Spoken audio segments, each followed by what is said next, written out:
Hi guys, welcome back to my channel. Today I will be telling you guys my 7 steps to LinkedIn success for beginners. If you haven't already, please subscribe to my channel. I will be posting every single Sunday for you guys. So let's get right into it. A lot of people don't actually know what LinkedIn is. LinkedIn is a social network specifically made for careers and businesses to connect with one another. And it's great for all kinds of people, self-employed people, those who are in full-time employment, people who are looking for a job, people who already have a job but just want to pursue their personal brand. And it's also used for marketing purposes on behalf of companies. I see LinkedIn as a two-way benefit.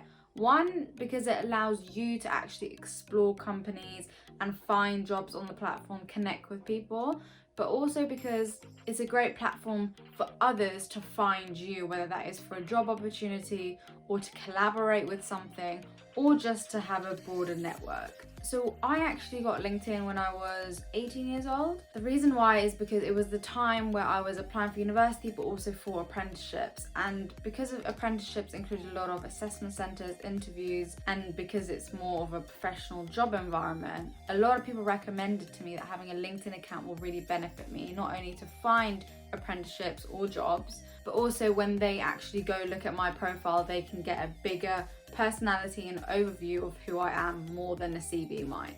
So let's get right into it. Step 1, upload a professional photo of yourself. So having a photo actually increases the profile views by 14 times. So definitely would recommend you having a professional photo on there. Here are some top tips to make your photo really professional and well developed. Number 1, make sure your face is in the center of the frame. You don't want to be in the corner. You don't want a picture of you and 3 mates. Just make sure you're the center of attention in that image and it's just you in the middle. Tip 2 is make sure you act and dress professionally.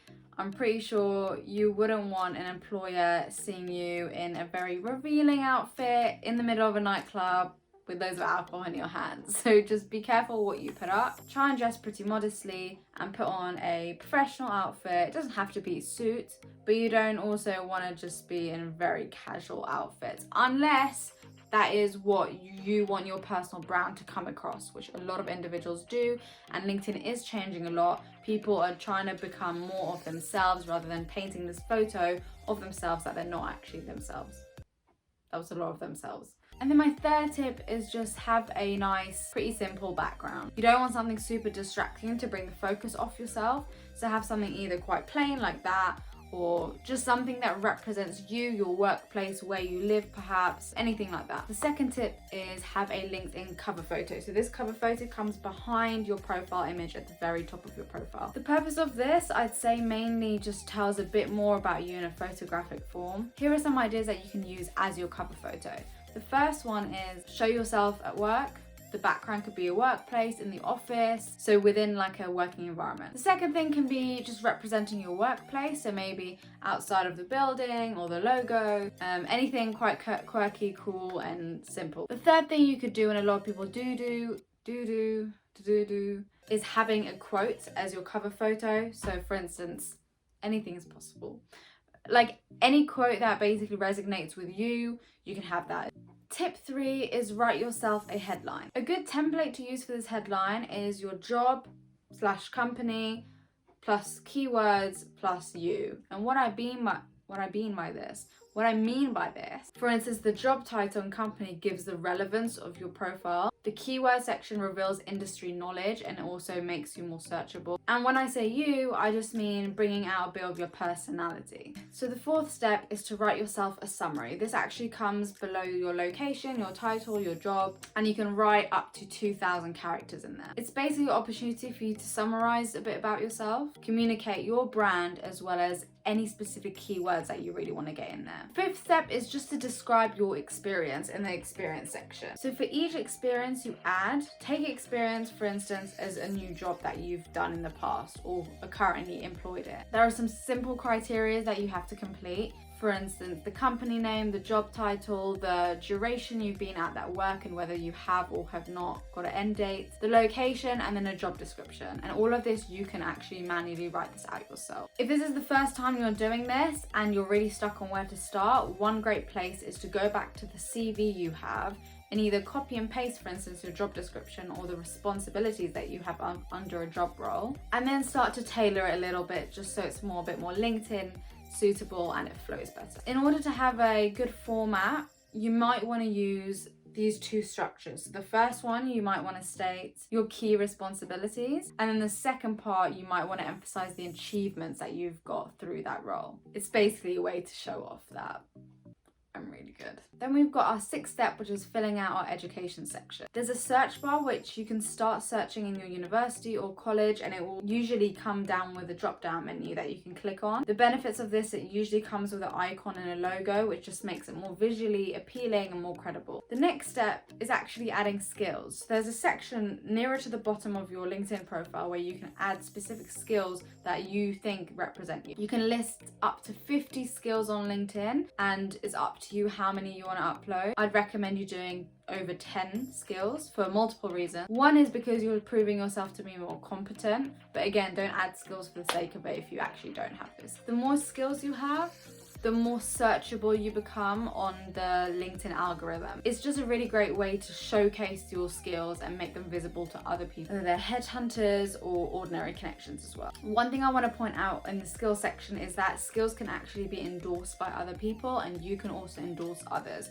What this means is, for instance, if I have communication as part of my skills and my past job, 2, 3, 4, 5 employees decide to endorse me for communication, what that basically means is they're saying, oh, I've worked with Tina before and she's actually really good at communication. She's proven this through X, Y, and Z projects, hence why I'm going to endorse her.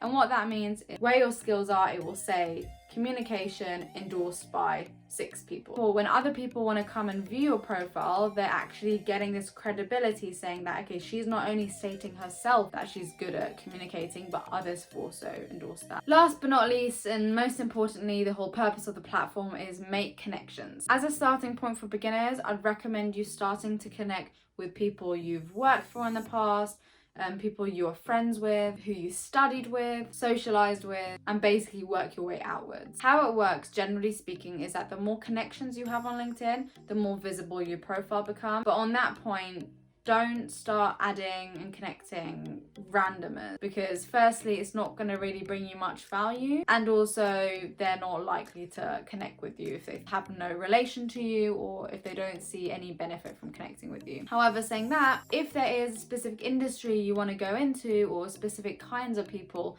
in specific roles or companies you want to speak to or connect with, there is nothing wrong with connecting with them, because you can also add a note with your friend request. You can also add a note with your request, and you can write anything in there. For instance, hi, I'm really interested in going to artificial intelligence field, and you seem like you've done really well in there. I'd love to connect.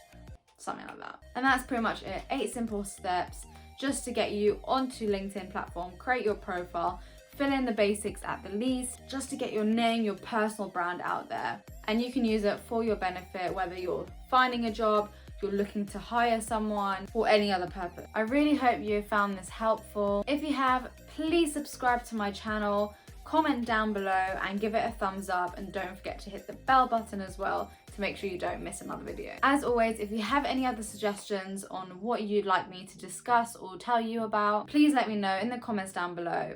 Also, if you haven't already, make sure to follow my TikTok account, link will be in my bio. I post all things Google related, job related, career related, and also a bit of fun, so you don't want to miss that out. Thank you so much for listening, and I hope you enjoyed it, and I will see you in the next one. Bye!